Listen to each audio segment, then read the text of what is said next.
On my 18th birthday, my whole family sat me down and said, "We've done our duty. You're on your own now." They changed the locks that night. 12 years later, after their precious son got arrested, they asked me to be the face of the family. I said just one word. My aunt collapsed in tears, screaming, "You always were the cruel one." But I didn't even blink.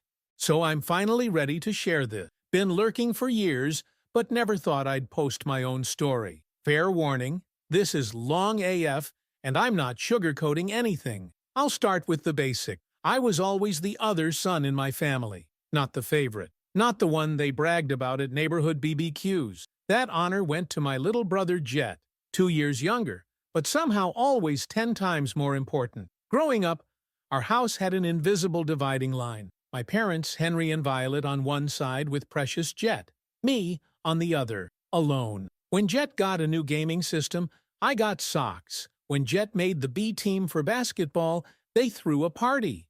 When I made honor roll 3 years straight, nothing. Literally nothing. My Aunt Jasmine was the worst about it, always pinching Jet's cheeks, slipping him 20s, calling him the family's future. Meanwhile, she'd look at me like I was something stuck to her shoe. The pattern was so obvious that even my friends noticed. They'd come over once and never want to return. It was too awkward watching my own parents act like I was some random kid who wandered in from the street. I wasn't perfect, had my share of teenage BS like anyone else, but I wasn't bad either, just invisible. Unless I screwed up. Then suddenly everyone noticed me. I kept thinking maybe it would change. Maybe they'd see me if I just tried harder, worked more, achieved more. Wrong. My 18th birthday started like most others in our house. No one remembered. I came downstairs that morning, and my mom Violet was making Jet's favorite breakfast. Not because it was my birthday, just because. I remember sitting at the table watching them all laugh together. Henry, Violet, and Jet, the perfect little family unit. I was just there, taking up space. I went to school feeling like shit, but whatever. I was used to it. Figured maybe they'd at least acknowledge it when I got home.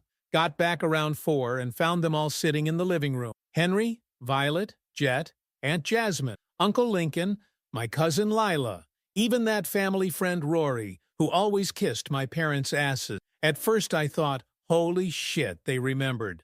They're throwing me a surprise party. Nope. Henry cleared his throat and told me to sit down. They all stared at me with these weird expressions. Not sad, not angry, just empty. Then he laid it out. They'd fulfilled their legal obligation to raise me until 18. Now I was on my own. Had until 8 p.m. to pack my stuff and leave. They'd already packed most of it for me. 2 duffel bags by the door. I thought it was a joke at first. A really fucked up joke. It wasn't. Violet explained how they'd always struggled to connect with me, how they'd tried their best, but now it was time for me to make my own way. Kept saying how Jet was different and needed more support. The whole time Jet just sat there with this smug little smirk, like he'd won some competition I didn't even know we were having. Aunt Jasmine chimed in about how I'd always been so independent, and this was really for the best. Uncle Lincoln nodded along like the spineless yes-man he always was. Lila actually had the nerve to ask if she could have my room after I left, like I wasn't even there. And Rory? That fake friend kept saying how these things happen in some families, and I should look at it as an opportunity. An opportunity to be homeless on my 18th birthday. I didn't cry, didn't beg, just stared at them while this ice-cold feeling spread through my chest. In that moment, something inside me just broke. Or maybe it was finally fixed, because suddenly everything was crystal clear. These people were never my family. They were just strangers I'd been forced to live with. I packed what I could, left the rest, didn't say goodbye. At 8:15 p.m., I was sitting at a 24-hour diner with nowhere to go. By 9 p.m., I'd learned that they'd already changed the locks. My key didn't work when I went back for the textbooks they forgot to pack. That first night, I slept in my car in the Walmart parking lot.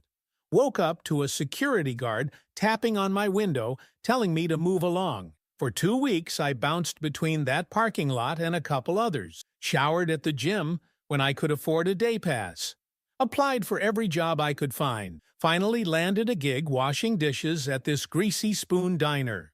Pay was shit, but the manager let me crash on his couch for a couple weeks until I could afford to split rent on this absolute dump of an apartment with 3 other guys. Worked that job plus weekends at a gas station. Saved every penny.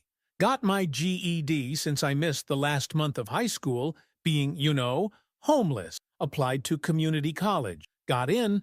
Worked and studied and worked some more. Slept maybe 4 hours a night for 2 straight years. No one helped me.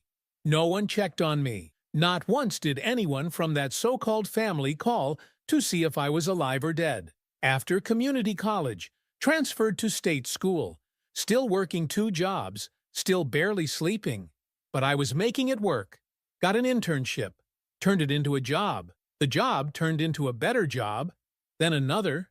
Built my own life, brick by painful brick. No handouts. No safety net. Just pure fucking determination and spite. Fast forward 12 years. I'm doing well now, really well. Built my own business from nothing. Have a nice place. Good friends. The whole package. Haven't spoken to any of them since that night. Not a word, not a text. Complete radio silence. I heard bits and pieces over the years from mutual acquaintances. Henry and Violet bragging about Jet's college adventures, his fancy job, his perfect life, whatever. I stopped caring years ago, or at least that's what I told myself. Then last week my phone rings. Unknown number. Almost didn't answer. It's Violet, my mother. First time I've heard her voice in 12 years. She's crying, talking fast. Something about a family emergency, about Jet, about how they need me to come home right away. I almost hung up, almost told her to go to hell. But something made me listen. Maybe curiosity. Maybe that last little scrap of the kid who still wanted his mom to give a damn. And that's when I learned what happened to my perfect little brother.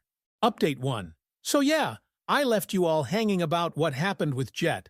Buckle up, because this shit gets wild. I stood in my kitchen with the phone pressed to my ear, listening to Violet sobbing about how they needed me to come home right away.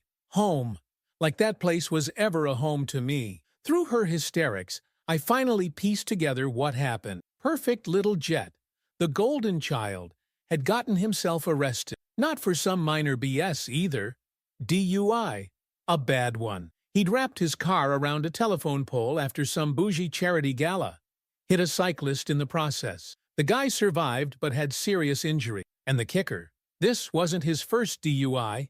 It was his third. The previous 2 had been quietly handled by Henry pulling strings with his country club buddies. But this time, with injuries involved and witnesses everywhere, even Henry's connections couldn't make it disappear. The whole thing hit the local news. Their precious social standing was crumbling. All those fake friends they'd cultivated over the years suddenly weren't returning calls. The family business was losing clients. Their picture-perfect life was falling apart. And somehow in their twisted minds I was supposed to help fix it. I almost laughed. Actually, no, I did laugh. Right into the phone while Violet was mid-sob. The sound shut her up for a solid 5 seconds. Told her I'd think about it, then hung up. For 2 days, I went about my life. Let her messages pile up. Let Henry's texts go unread. Let Aunt Jasmine's voicemails get more and more desperate. I knew exactly what I was going to do. Had known from the moment I heard the news. But making them sweat felt too damn good to rush. On the 3rd day, I called Violet back. Agreed to meet them at the old house. Set the time for 7 p.m., not because it was convenient, because that was exactly the time they'd kicked me out 12 years before. Petty? Absolutely. And I was just getting started. Driving up to that house felt weird AF. Same faded blue paint, same cracked driveway, but somehow smaller than I remembered. Less impressive. Just a regular suburban house that had once seemed like a fortress I couldn't penetrate. I sat in my car for 10 minutes watching them peek through the curtain. Let them get anxious. Let them wonder if I'd changed my mind. When I finally walked up to the door, I didn't knock. Just stood there until they opened it. Power move. The inside of the house was exactly the same and completely different. Same layout, same basic furniture, but worn down, tired, like the whole place had aged 20 years instead of 12. They were all there waiting, Henry and Violet, Jet, Aunt Jasmine and Uncle Lincoln, Cousin Lila, even Rory the family friend, the exact same lineup from the night they'd kicked me out. But they didn't look smug now. They looked scared, desperate, and old, so much older than they should have looked after just 12 years. I didn't hug anyone, didn't shake hands, just walked in and sat down in the only empty chair, the same spot I'd sat when they told me to leave. For a minute, nobody spoke. They just stared at me like I was some kind of ghost. In a way, I guess I was. Henry broke first, started talking about how good it was to see me, how well I looked, how proud they were of what I'd accomplished. I stared at him without blinking until he trailed off awkwardly. Violet jumped in next, talking too fast about Jet's unfortunate situation, and how it was all a misunderstanding that had gotten blown out of proportion. I let my eyes drift to Jet. He looked like shit. Bloodshot eyes, unkempt hair, designer clothes that didn't hide how much weight he'd gained. The golden child had lost his shine. As they rambled, I noticed other things. The worn furniture, the outdated tech, the stack of bills poorly hidden under a magazine on the coffee table, the collection notices stuck to the fridge I could glimpse through the kitchen doorway. They weren't just socially fucked, they were financially fucked too. Eventually, they got to the point. They needed a family united front, needed me to stand beside Jet at his court appearance, to speak to his character, to use my success to show what good people they were, what a good family they had raised. The absolute fucking audacity. Aunt Jasmine laid it on thick about blood and family, and how we all make mistakes. Uncle Lincoln kept nodding like his head was on a spring. Lila avoided eye contact entirely. Rory tried to play mediator, talking about healing old wounds and moving forward. I let them talk themselves out. Let them empty their arsenal of guilt and manipulation. Let them promise things they'd never deliver. Let them paint this fantasy of family reconciliation. And through it all, I watched Jet, the brother who had everything handed to him while I was thrown away. The golden child who never once reached out in 12 years, who sat smirking while they changed the locks behind me. Now he couldn't even look me in the eye. When they finally ran out of words, the house went quiet, all of them staring at me, waiting for my response, expecting gratitude for this chance to be part of the family again. I took my time, looked each of them in the face, slowly, deliberately, made them squirm. And then I said just one word. No. Simple, final, definitive. Aunt Jasmine lost it. Started screaming about how I was punishing them, how I'd always been difficult, how I'd always been cruel. She actually collapsed onto the couch, sobbing dramatically like I'd physically struck her. I didn't even blink. Henry started stammering about family duty and second chances. Violet was crying silently, tears streaming down her face. Jet just stared at the floor. I stood up, told them I wasn't finished, that no was just my answer to their request. I had more to say. That's when I laid it all out. How they'd abandoned me. How they'd never once checked if I was alive or dead. How I'd built myself from nothing while they continued playing happy family without me. I told them I knew about their financial problems, knew the family business was failing, knew they were 3 months behind on their mortgage, knew they'd been borrowing money from friends who were now avoiding them. The look on their faces when I dropped those details? Fucking priceless. Then I told them exactly what was going to happen next. I wasn't just refusing to help.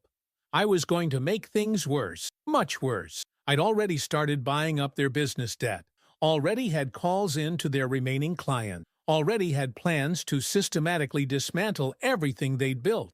Not because I needed revenge, but because they needed to understand consequences. As I walked toward the door, Henry tried to stop me, started yelling about how I couldn't do this to them, how I was destroying the family. I turned around slowly and reminded him of his exact words on my 18th birthday. "We've done our duty.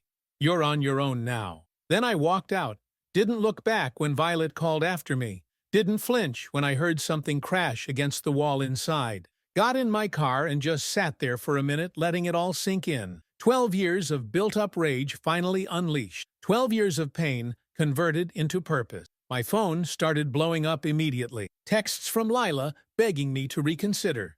Voicemails from Uncle Lincoln trying to explain away the past. Even one from Jet himself, the first contact he'd ever initiated. I ignored them all. That night, I couldn't sleep. Not from guilt, not from doubt, but from excitement, from anticipation. Because this wasn't the end. This was just the beginning. I spent the next week setting everything in motion, called in every favor I'd earned over the years, made arrangements with people who owed me, put down money where money was needed. My plan wasn't simple revenge, it was calculated destruction. They'd thrown me away thinking I was nothing, thinking I'd amount to nothing, thinking I'd disappear into nothing. Instead, I'd become the architect of their downfall. They wanted me to save the family name. Instead, I was going to destroy it. Update 2. For those just joining, quick recap. Family kicked me out on my 18th birthday. Changed the locks, never looked back. 12 years later, golden child brother Jet got arrested for DUI with injuries, and suddenly they needed me to save the family. I said no, then promised to burn their world down instead.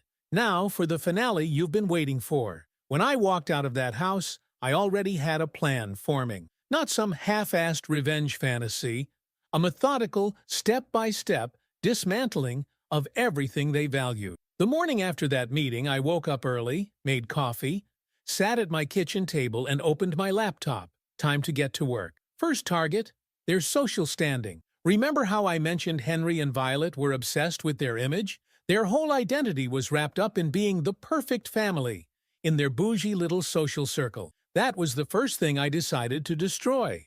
I created a new email account. Nothing fancy, just something untraceable. Then I started sending messages to everyone in their social circle. Not angry rants, nothing that seemed vengeful, just concerned notes about Jet's multiple DUIs and how Henry had covered up the previous ones. Included just enough specific details that they knew it was true.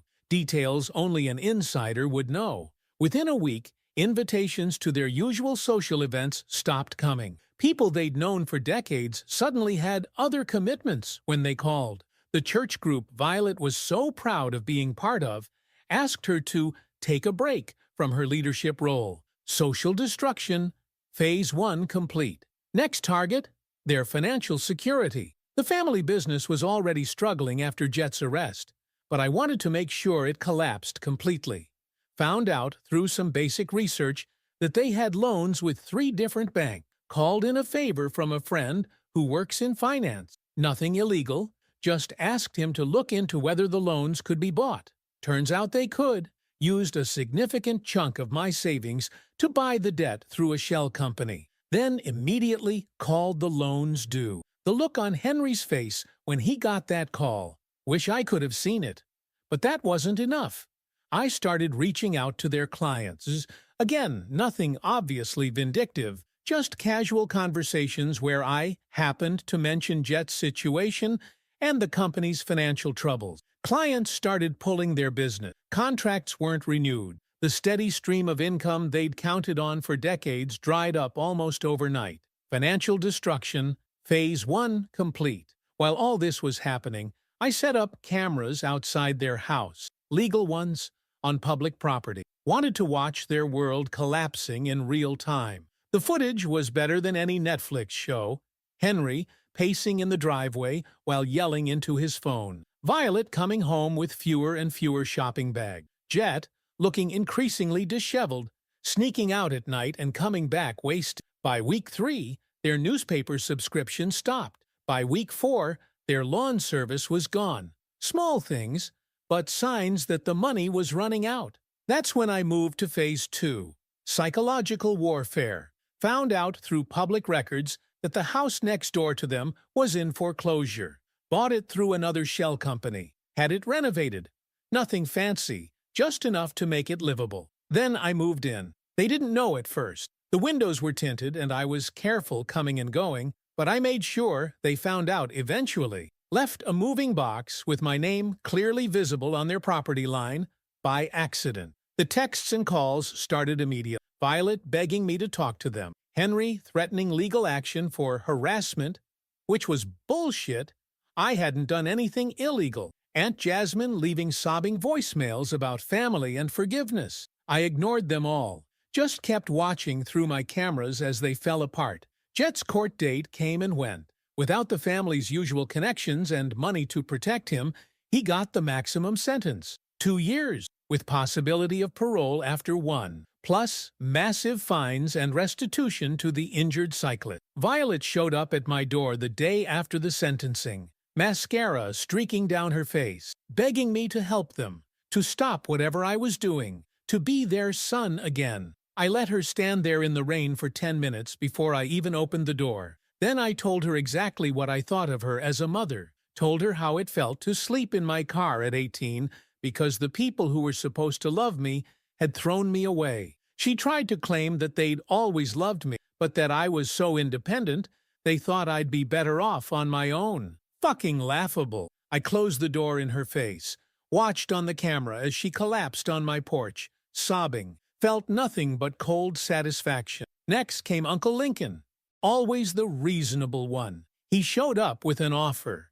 They'd make me a partner in the family business if I'd stop whatever I was doing and help them rebuild. I asked him where this offer was 12 years ago, asked him why he sat silent when they kicked me out, asked him how many times he'd called to check on me since then. He had no answers, just excuses. I sent him away too. Lila tried next. My cousin who'd asked for my room while I was still in it. She'd grown up into exactly the kind of person you'd expect. Fake nice, performatively caring, but ultimately self-serving. She brought cookies. Actually, brought homemade cookies like we were in some Hallmark movie where baked goods solve family trauma. I took the cookies, dumped them in the trash while she watched, told her to get off my property. The desperation grew as their situation worsened. Their electricity got cut off for 3 days in November because they couldn't pay the bill. I watched through my cameras as they huddled in blankets, using their phones for light. Did I feel bad? Not even a little. By December, they couldn't make their mortgage payment. The bank, my bank now, since I owned their loan, started foreclosure proceedings. That's when Henry made his final play, showed up at my door with legal papers, a contract offering me half their house if I'd stop the foreclosure, begging me to help them keep the home they'd thrown me out of. I took the papers, read them carefully while he stood there shivering in the cold. Then I ripped them up and told him I already owned the whole house, had for months through my shell company, was just waiting for the right moment to tell them. The look on his face was everything I dreamed about for 12 years, complete and utter defeat. I gave them 30 days to get out. More generous than the 0 minutes they'd given me on my 18th birthday. Jet was still in jail when moving day came. Violet and Henry had found a small apartment they could barely afford. Most of their furniture wouldn't fit, so they had to sell it for pennies on the dollar. I stood in my driveway and watched as they loaded the last of their possessions into a rented truck. Violet couldn't look at me. Henry glared but said nothing. As they were about to drive away, I walked over, handed Henry an envelope. Inside was a document showing exactly what I planned to do with their house. I was donating it to a nonprofit that helps homeless teens, converting it into transitional housing for kids who'd been thrown away by their families. Kids like I had been. Henry started to say something, but I turned and walked away. His words meant nothing to me anymore. That was 3 months ago. The house is being renovated now. The sign out front says New Beginnings Youth Center. Every time I look at it from my window next door, I feel a sense of completion, of justice. Jet got out on early release last week. No one was waiting for him at the prison gate. Henry and Violet can barely support themselves now, let alone their precious golden child. I heard he's staying on someone's couch, struggling to find work with his record, experiencing for the first time what it's like to have nothing and no one. Welcome to my world, little brother. As for me, I'm doing fine. Better than fine. The revenge didn't fix the past, didn't heal the abandoned kid inside me, but it balanced the scale. They took everything from me once. I returned the favor. An eye for an eye, a life for a life. Some people will read this and think I went too far. That family is family no matter what. That forgiveness would have been the bigger choice. To those people I say, fuck that noise. Some things can't be forgiven. Some bonds, once broken, should stay broken. Some people don't deserve second chances. I don't regret a single thing I did. Would do it all again in a heartbeat. And if there's one thing I've learned from all this, it's that family isn't about blood. It's about who stands by you when the world turns dark, who helps you when you have nothing, who sees your value when everyone else looks away. By that definition, I never had a family until I built one for myself, with friends who became more than friends, with people who chose me instead of being stuck with me. That's the real happy ending here. Not the revenge, not watching them fall, but realizing that losing them was the best thing that ever happened to me, because it forced me to become someone stronger than they could ever imagine, someone who would never be thrown away again.